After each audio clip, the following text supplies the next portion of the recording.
Good morning po sa ating lahat. No?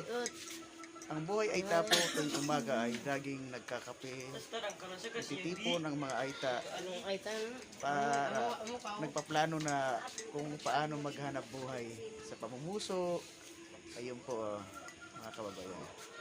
Yun ang isang tunay na buhay ng Aita. Sa mga simpleng buhay ng Aita ay hindi po sarilihan sa pagkakape.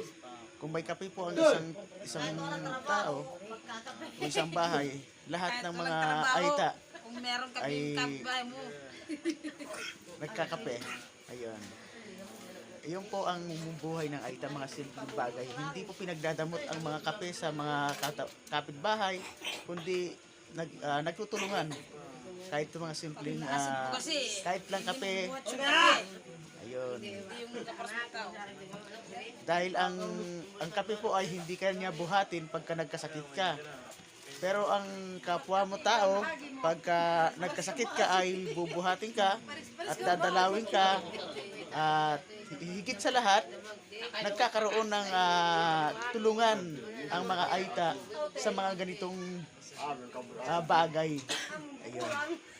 Kaya yun po yung mga iniwan ng aming po mga magulang o aming mga ninuno na hindi dapat maging maramot, kundi laging mapagbigay sa ating po mga kapwa. Kahit sa mga simpleng bagay lang po. Yun po mga kababayan.